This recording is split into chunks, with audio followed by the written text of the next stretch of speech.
Assalamualaikum warahmatullahi wabarakatuh. Kembali bersama saya ya, Suwanto, di channel Suwanto Al-Jafi. Masih membahas seputaran dengan gangguan asam lambung GERD anxiety psikomatis. Nah, gangguan GERD anxiety psikomatis ini adalah gangguan yang terjadi pada lambung dan juga psikis atau pikiran. Nah, karena kita itu mengalami dua gangguan, maka proses penyembuhannya itu ya butuh waktu ya, butuh proses, butuh kesabaran ya, butuh komitmen ya, butuh konsisten, pokoknya ekstra berjuang ya. Nah, seperti itu ya. Pada kesempatan kali ini, sebelum saya lanjutkan kepada video pembahasannya, mohon ya dukungannya untuk klik subscribe ya. Kenapa perlu di subscribe?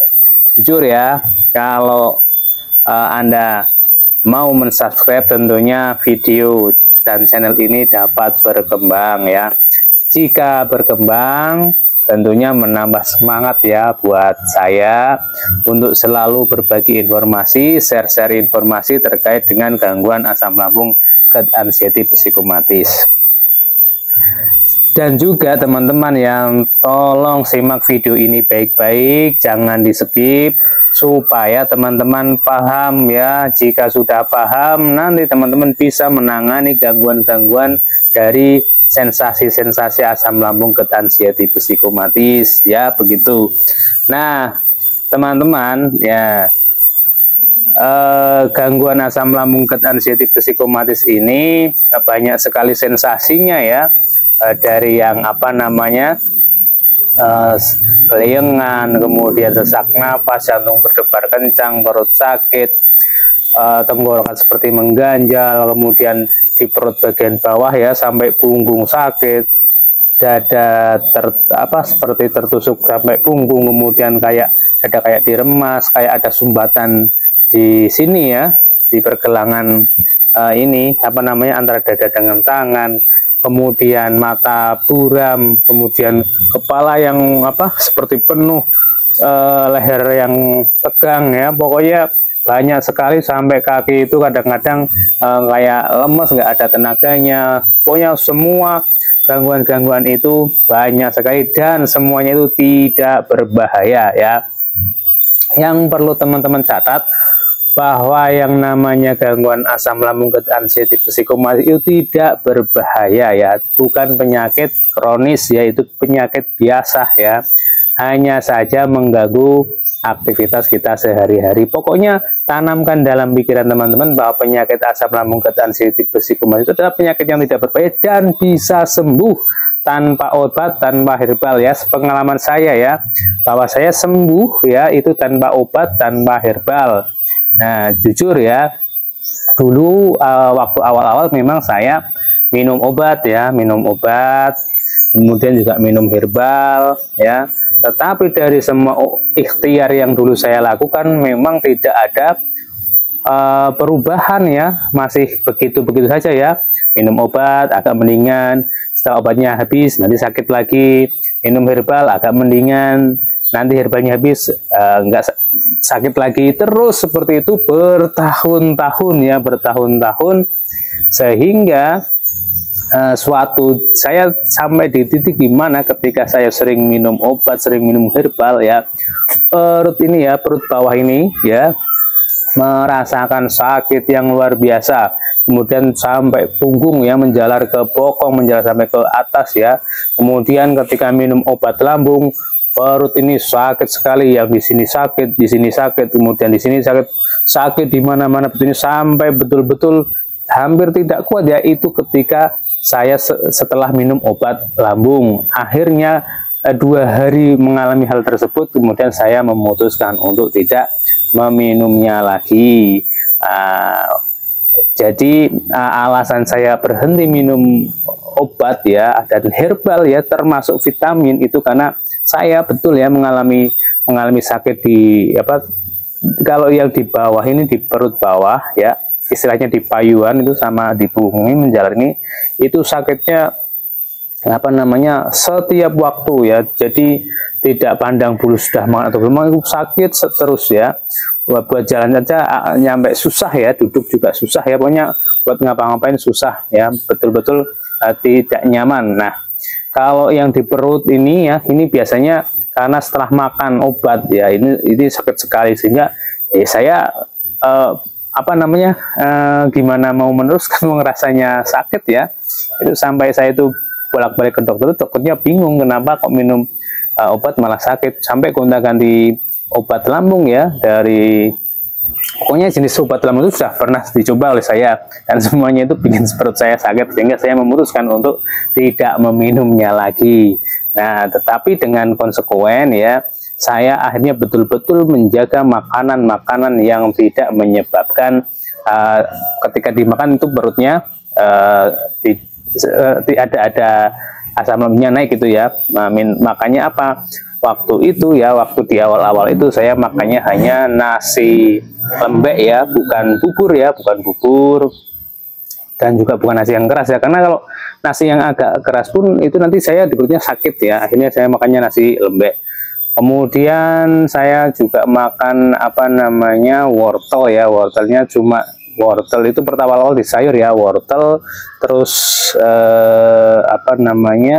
labu siam ya, labu siam itu sama tahu ya, itu di sayur. Nah, itu makanan saya sehari-hari itu selama 1 minggu ya. 1 minggu itu alhamdulillah ya, dengan menjaga makan yang seperti itu, rasa sakitnya perut itu hilang. Tetapi yang di payuhan sama di belakang itu memang itu saya sakitnya lama ya, hampir 2 bulan itu rasa sakitnya. Tapi tanpa diapa-apakan itu juga hilang secara perlahan, dan waktu itu pipis ya, atau air kencing saya itu berbusa ya, berbusa dan juga keruh, sehingga itu menambah ketakutan saya ya. Ketakutan saya waktu itu jujur ya, khawatir kalau itu saya terkena ginjal, karena saya menyadari saya sering minum obat, saya sering minum herbal tiap hari selama berbulan-bulan. Nah, sehingga tentu ya yang namanya orang asam lambung ketas itu kan suka browsing ya, suka mencari-cari. Kemudian saya lihat itu efek samping dari obat-obat itu. Nah, salah satu efek sampingnya itu ya pada yang saya ya itu di situs kedokteran itu, yaitu katanya membuat gangguan ginjal, sehingga yang timbul di pikiran saya ya, jangan-jangan ginjal saya yang terkena, begitu ya. Akhirnya saya periksa lagi ke dokter lagi untuk cek urin gitu ya. Nah, sehingga karena ketakutan saya yang berlebihan itu, saya memutuskan jadi ini keputusan secara pribadi saja ya, karena saya itu takut dengan pikirannya yang macam-macam, sehingga saya memutuskan untuk tidak minum obat, tidak minum herbal, dan juga tidak minum vitamin ya. Itu saya lakukan selama 1 minggu, kok ada perubahan ya, berubahnya kok kondisi tubuh ini membaik ya. Saya menjaga itu, akhirnya saya putuskan untuk mengubah pola makan saya begitu. Kemudian juga tidurnya juga sudah mendingan ya, ternyata setelah perutnya ini agak nyaman, tidur juga menjadi lebih nyenyak ya, lebih nyenyak. Kemudian nafasnya juga agak nggak seberat sebelumnya begitu. Pokoknya perubahan yang besar ya ketika kita menjaga pola makan kita. Kemudian setelah saya dapat energi sedikit, saya pagi-pagi itu olahraga ya, cuma jalan kaki saja itu depan rumah, mundar mandir gitu, dengan sensasi yang dak diduk itu ya, jantungnya itu dak diduk, tapi tetap saya lakukan secara perlahan ya. Kalau misalkan capek, istirahat ya, kemudian capeknya hilang, jalan lagi, deg-degnya agak kenceng, istirahat lagi, deg-degnya agak melambat, jalan lagi. Pokoknya yang tahu diri kita ya, ketika sudah serasa mau pingsan langsung istirahat, nanti kalau sudah takut pingsannya hilang, jalan lagi, seperti itu terus ya, sehingga saya menjadi terbiasa dengan jalan kaki begitu ya. Itu waktu parah-parahnya ya, parah-parahnya. Dan hal itu saya lakukan setiap hari selama kurang lebih 2 bulan ya. 2 bulan itu betul-betul ya, akhirnya saya sudah buat aktivitas sehari-hari sudah normal ya, tapi sensasi itu masih ada tapi sudah berkurang. Nah, di bulan ketiga ini ya, baru betul-betul bisa untuk kerja selama seharian ya, dari pagi sampai sore. Kalau dulu paling saya aktivitasnya hanya pagi sampai siang, nanti siang sampai sorenya hanya santai ya. Tapi setelah 3 bulan menerapkan pola makan, pola pikir, pola hidup ini, saya alhamdulillah sudah bisa setelah 3 bulan ya, bisa bekerja dari pagi sampai sore. Nah, buat teman-teman mungkin itu gambaran ya buat teman-teman ya. Jadi proses penyembuhan asam lambung, ketan sensitif, psikomatis ini ya, yang menggunakan 3P dan tanpa obat, tanpa herbal, tanpa vitamin itu ya, paling tidak kalau pengalaman pribadi saya itu hampir 3 bulan ya. 3 bulan itu insya Allah sembuh ya, sembuh, dan kita sudah bisa beraktivitas, bisa untuk bekerja dan lain-lainnya. Itu hanya saja walaupun sudah sembuh ya, sepengalaman saya ya, ketika kita makannya sembarangan nanti sensasi itu muncul lagi ya. Jadi, dan itu hal yang wajar ya, hal yang wajar, karena memang kondisi perut kita itu belum stabil ya, belum stabil, sehingga kita memang harus tetap menjaga makannya, makan ya. Yang paling utama itu jaga makannya ya, jaga makan sama jaga pikiran. Nah, pikiran ini jangan sampai muncul ketakutan-ketakutan, karena sepengalaman saya yang paling mengganggu ya di antara pikiran negatif ya, ini adalah ketakutan ya. Ketakutan dalam pikiran kita itu yang justru memperlambat proses penyembuhan. Itu sepengalaman saya ya.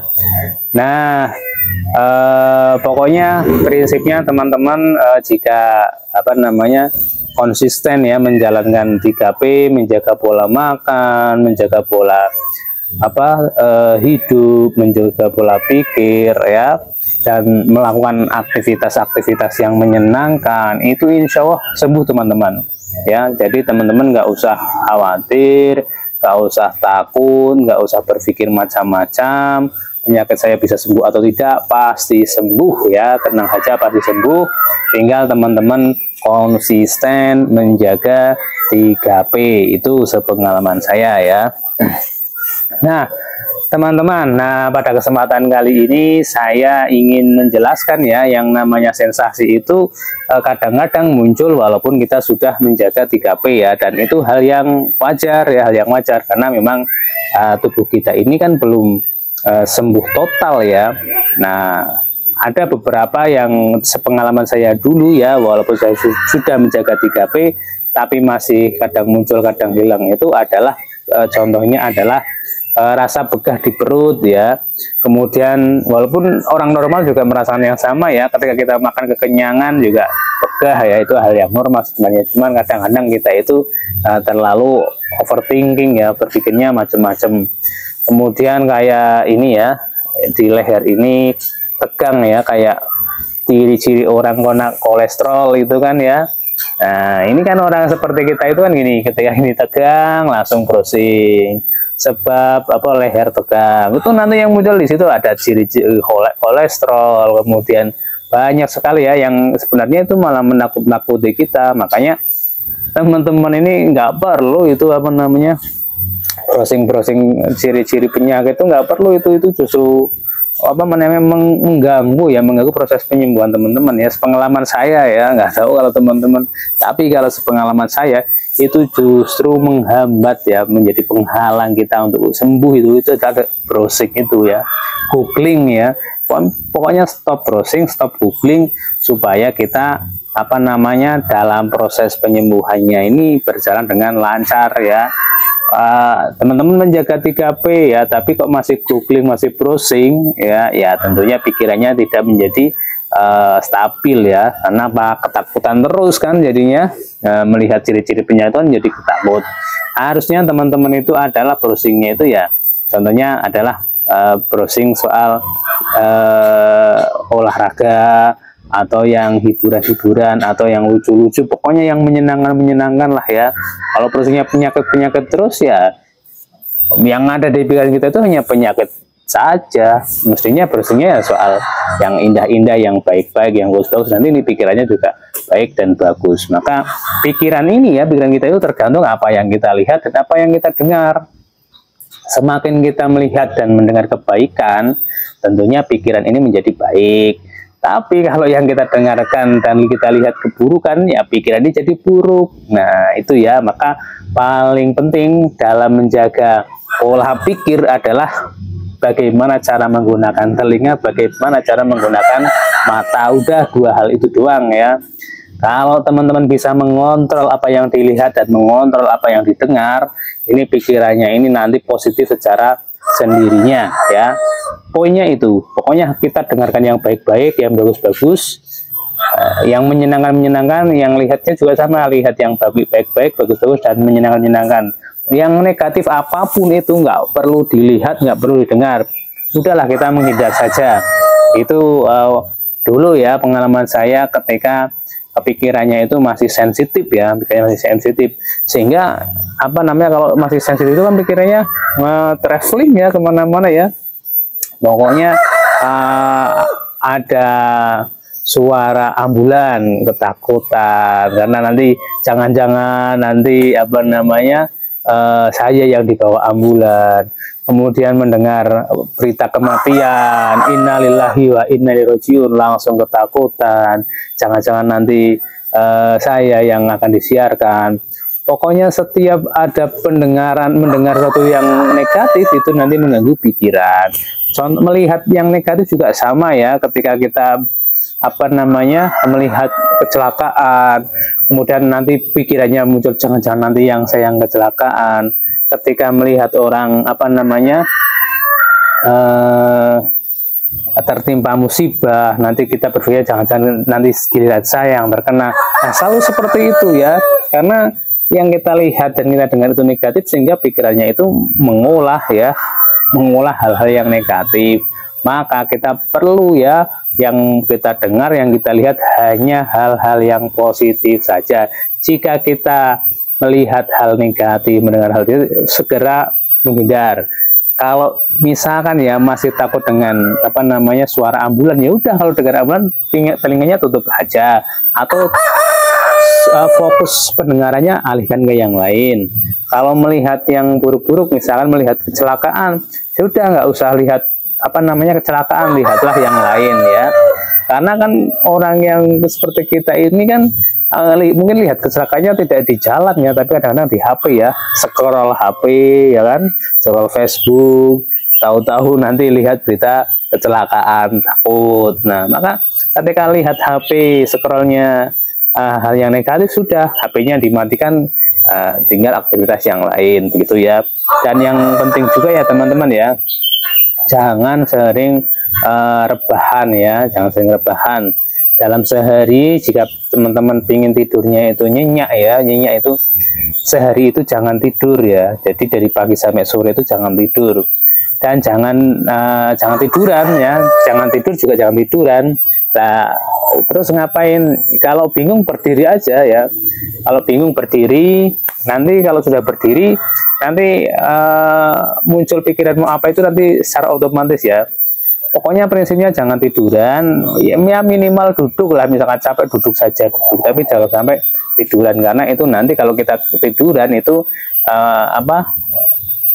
kurang baik lah, kurang itu apa namanya proses penyembuhan ya. Sehingga kita itu kalau sering tiduran, nanti kalau waktu aktivitas ya cepet capek juga, karena memang tubuh kita tidak terlatih.